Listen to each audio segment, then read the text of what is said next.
The first time I noticed it, I was standing in the kitchen, rinsing a mug, and something shifted above me. Not loud, just a soft weight moving, like someone stepping carefully. I remember pausing with the water still running, looking up automatically, even though there was nothing to look at. The ceiling was flat, low, normal. The listing had said single-level house. That was one of the reasons we picked it. Easy layout, no stairs, just a small place out near a quiet neighborhood with a lot of empty space between houses. I stood there for a few seconds, listening. Nothing else happened. So I figured it was just the house settling, or maybe something on the roof. It was late, around 11 or so, and we had driven a few hours to get there. I shut the water off, dried the mug, and didn't mention it. My friend was already half asleep on the couch in the living room, phone still in his hand. I turned off the kitchen light and went to the bedroom. The second time was harder to ignore. It was sometime after midnight. I don't know the exact time because I didn't check right away, but I remember the room being completely dark and quiet when it started. Footsteps, slow, spaced out, like someone walking from one end of the house to the other, directly above the bedroom. I stayed still, listening. At first I thought maybe my friend had gotten up and was moving around, but then I realized the direction didn't make sense. The living room was down the hall, and even if he was walking around, it wouldn't sound like it was above me. I tried to map it out in my head. The house was a rectangle. Bedroom on one side, living room and kitchen on the other. No second floor. No attic access that I had seen. The ceiling was too low for that anyway. The steps continued for maybe 10 seconds, then stopped. I lay there waiting for it to start again, but it didn't. Eventually I checked my phone. Around 1:30. I almost got up to wake him, but I didn't want to sound paranoid over something that could still have a normal explanation. Old houses make noise. Animals get on roofs. I told myself that a few times. I ended up falling asleep. In the morning, it felt less serious. Sunlight coming through the windows. Everything looked normal. I asked my friend casually if he had gotten up during the night. He said no. He slept straight through. I mentioned hearing something, and he shrugged it off. Probably just the roof or something shifting. The house looked older, so that made sense. We went out for most of the day. Grabbed food, drove around, didn't think about it much. It didn't come up again until that night. We were both in the living room this time, sitting on the couch watching something on his laptop. The house was quiet otherwise. No wind, no rain, nothing hitting the roof. Then it happened again. Footsteps. Clear this time. Not just a shift or a creak. A sequence. One, then another, then another. Above us. We both stopped at the same time. I remember looking over at him and seeing that he was already looking at the ceiling. He asked if I heard that. I said yeah. We sat there without moving for a few seconds while it continued. It sounded like whoever or whatever it was moved from the kitchen area toward the hallway. Then it stopped again. Neither of us spoke for a bit after that. The mood changed in a way that's hard to explain, like the room got smaller. He stood up first and said he was going to check outside. I followed him. We stepped out onto the front yard and looked up at the roof. It was just a normal sloped roof. No visible access points, no windows, nothing that suggested a second level or even a loft. We walked around the house slowly, checking the sides and back. Same thing, just walls and roof. No external stairs, no extra structure. He said maybe it was an animal. I said it didn't sound like one. We stood there for a minute longer, then went back inside. That night, neither of us wanted to go to sleep right away. We stayed in the living room with the lights on, talking about random stuff, kind of forcing the conversation to stay normal. Every few minutes, one of us would glance up at the ceiling without saying anything. Around 2, we both got quiet. That's when it started again. This time it was slower.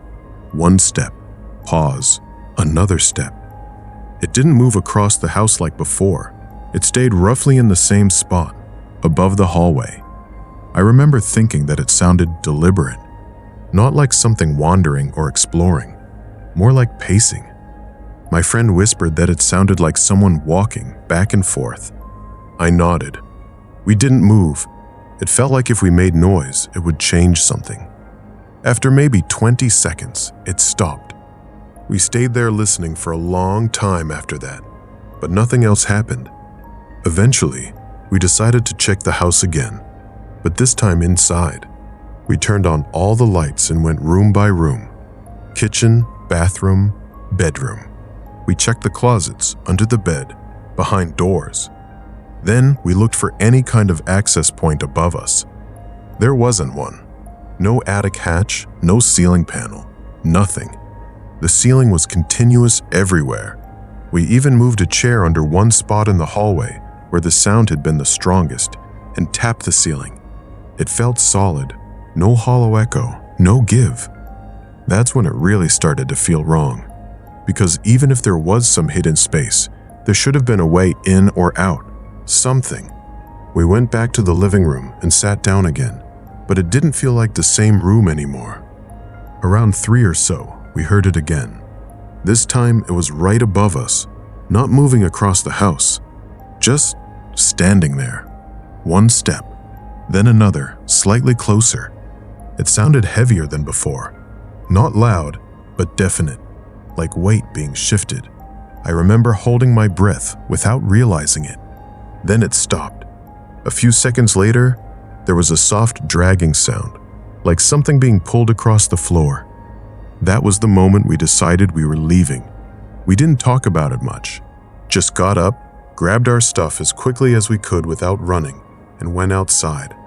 The air felt different out there, colder, even though it wasn't late enough for the temperature to drop that much. We got in the car and sat there for a second. I think both of us were waiting to hear something from inside the house, but it was quiet. We drove away without turning back.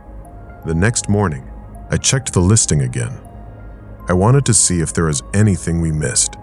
Some detail about a loft or storage space or anything that could explain it. It still said the same thing, single-level home, no upstairs.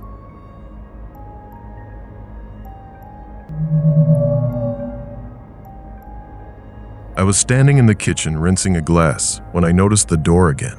It was just off to the side, near the hallway that led to the bedrooms. Plain white, same as the others, same handle, same height. Nothing about it stood out except for the fact that I didn't remember it being there during the walkthrough. We had gotten in a few hours earlier, just before sunset. It was one of those rental houses out past a small town, the kind surrounded by trees with a gravel driveway that felt longer than it needed to be. There were 4 of us, me, Aaron, Jess, and Tyler. Just a weekend thing. The host had sent a long message before we arrived, mostly normal stuff. How to unlock the keypad, where to find extra towels, that kind of thing. But there was one line that stood out even then. He said there was one door in the house that we should not open under any circumstances. No explanation, just that. At the time, we all kind of laughed about it. Tyler said it was probably just a storage room full of junk or something he didn't want people messing with. Jess said maybe it was a weird way to make the place seem mysterious. Aaron didn't really say anything, just shrugged and carried the bags in. When we got inside, the house was exactly what you'd expect. Clean, quiet, nothing weird. Living room, kitchen, 2 bedrooms, 1 bathroom. We did a quick walkthrough, mostly to figure out who was sleeping where. And I remember noticing all the doors. There weren't many. Bathroom, bedrooms, a small closet near the entrance. I don't remember seeing this one.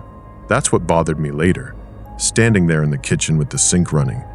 I was looking right at it, and it felt like it had just appeared. I turned off the water and called out to Aaron, asking if he remembered this door being here earlier. He came over, looked at it for a second, and said, "Yeah, probably. It's just a door." Then he went back to the couch. That should have been enough. It was a normal answer, but something about the way he said it felt like he hadn't really thought about it. The rest of the night was fine. We made food, played cards, talked. At some point, Tyler brought up the message again, the one about not opening the door. He pointed at it and said that had to be the one. Jess got up and walked over to it, like she was about to check. Aaron immediately told her not to. kind of half joking, half serious. She laughed and stepped back, saying, "Okay, okay, not worth getting kicked out." That should have been the end of it. But after that, I kept noticing it. Every time I walked past the hallway, my eyes went straight to it. It wasn't even in the way. It just felt like it was always in my line of sight. Around midnight, we all started settling down. Tyler took one bedroom, Jess took the other, and Aaron and I stayed in the living room since there was a pull-out couch. The lights were off except for a small lamp in the corner. It wasn't completely dark, just dim enough that everything looked a little softer. I remember lying there, not really asleep yet, just scrolling on my phone. That's when I noticed the door was slightly open, not wide, just enough that I could see a thin line of darkness inside. I was sure it had been closed earlier, completely closed. I sat up and looked at it for a while, trying to remember if anyone had gone near it. No one had. Aaron was already asleep next to me, breathing slow and steady. I got up and walked over to the door. I didn't touch it right away, just stood there, looking at that small gap. There was no light inside, not even the kind of faint light you'd expect from a window somewhere, just dark. I told myself it probably hadn't been shut all the way. Old house, maybe the latch didn't catch properly. I pushed it closed. It made a soft click. Nothing strange about the sound, just a normal door closing. I went back to the couch and eventually fell asleep. The next morning, it was open again, wider this time. Aaron was already up, sitting in the kitchen. I asked him if he had opened it. He said no, and looked at me like that was a weird question. I walked over to it again. The gap was big enough now that I could see more of the inside, or at least I should have been able to. But it still just looked dark, not like a room with the lights off, more like there was nothing in there to reflect light back out. I remember leaning slightly, trying to see if there was anything at all, walls, floor, anything.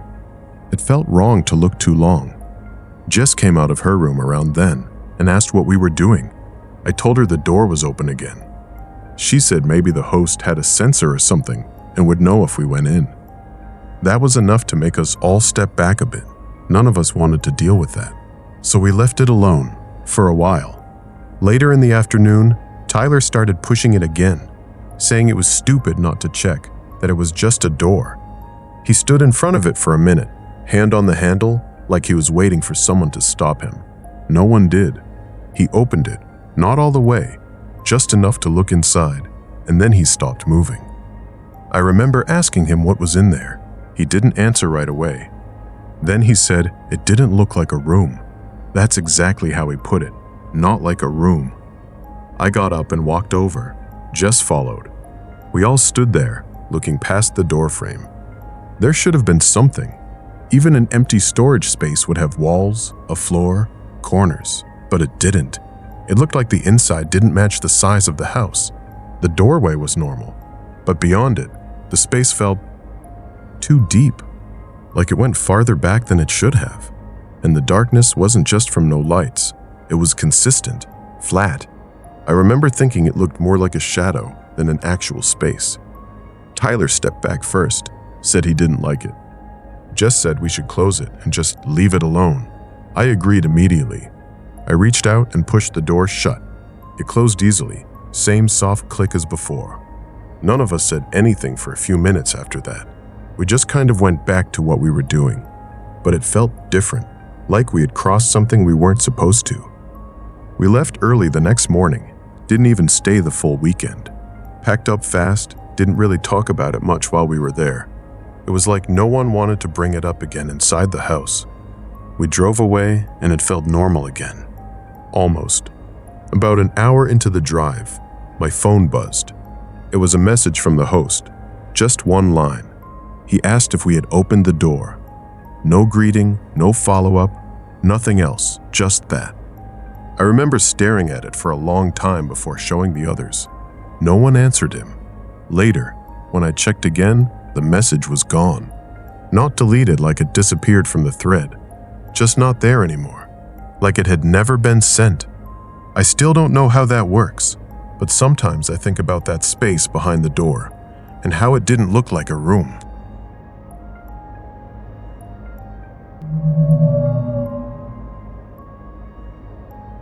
The first thing I noticed was the sound of the key hitting the lock wrong, like metal tapping metal, not quite lining up. I was sitting on the couch with my laptop, half watching something, half answering emails. It was late, not super late, maybe around 10 or a little after. My friend was already in the bedroom getting ready to sleep. We had just gotten to the place that afternoon, dropped our stuff, nothing weird at all. The door was locked. I remember locking it myself. There were 2 locks, a regular handle lock and a deadbolt, and I checked both out of habit. So when I heard that first little tap at the door, I thought maybe I imagined it. Then it happened again, a bit more deliberate this time, like someone actually trying to fit a key in. I muted the TV and just sat there listening. There was this pause, and then the handle moved slightly. Not enough to open, just enough to test it. I remember thinking it might be the host. Maybe they forgot something, or got the wrong day or something. It felt annoying more than scary at that point.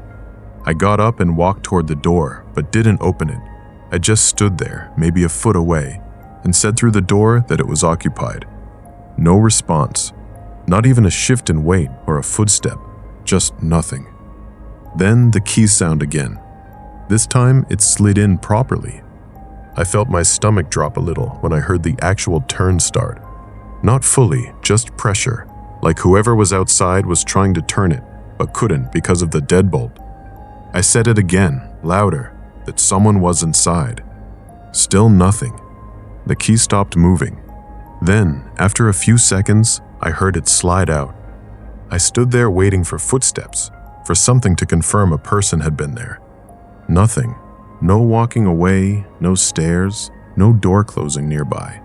Just silence.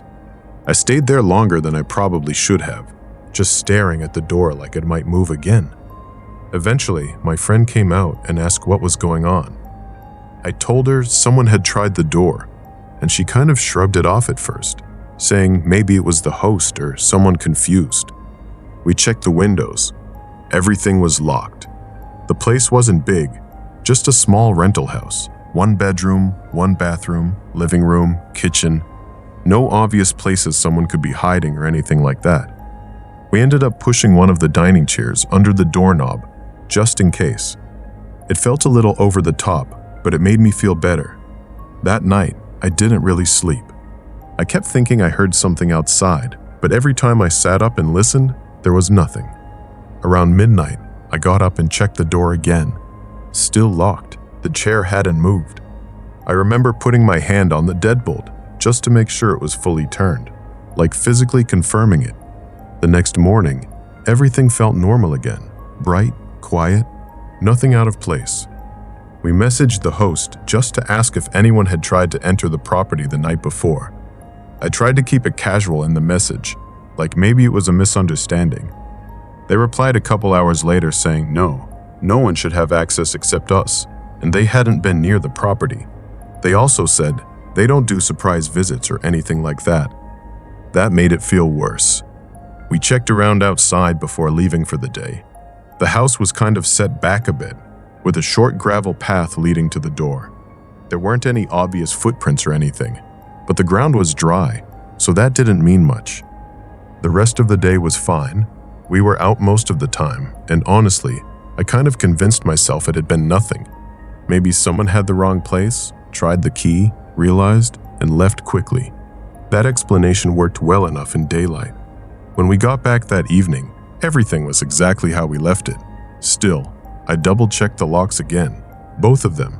We ate, watched something, just normal stuff. My friend kept saying it was probably nothing, and I tried to agree. Around 11, we turned everything off and went to bed. The house got really quiet once the lights were off. Not in a creepy way at first, just that kind of stillness you get in unfamiliar places.